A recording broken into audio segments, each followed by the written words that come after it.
Oo nga, partner. Diba? Parang hindi ko pa natatry. Oo.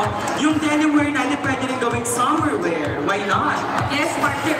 Tama lang sa panahon ng Pilipinas Yes, ngayon. totoo yan. And of course, at this point or at this juncture, we're going to award the first set of our corporate awards.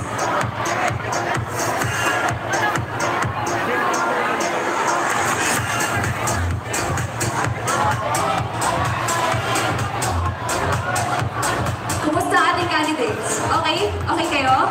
Okay pa sila? Feeling ko okay pa naman. Yes.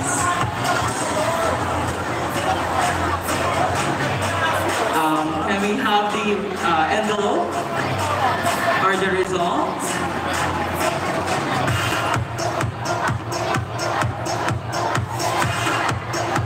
While we are waiting for the results, let's try to interview muna ang ating mga candidates.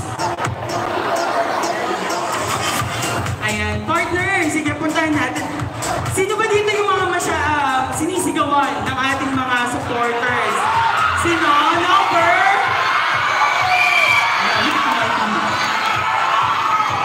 Pero wait lang. Sandali lang. Partner, pinakauna kong napansin kasi.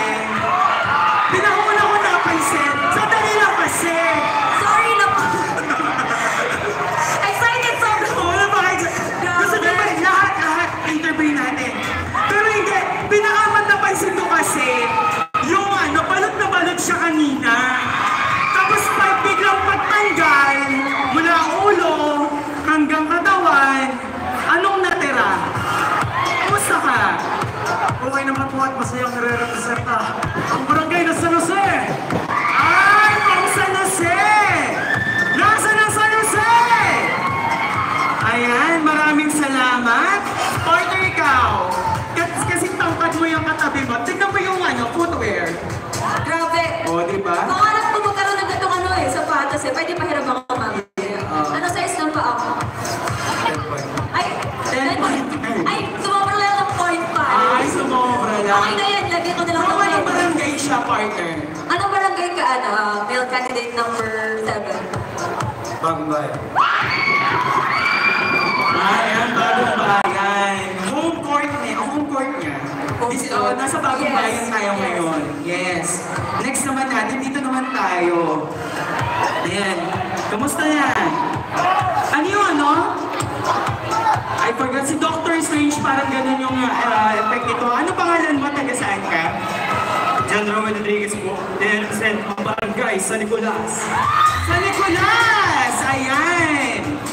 O sige, baka magtampo yung ibang supporters. Isa-isahin na natin. Anong barangay ka? I am honored to represent my beloved barangay, Barangay Santa Ana. Santa Ana. Barangay Santa Ana. In-English ako, pasensya na. Hi. Okay, next we have...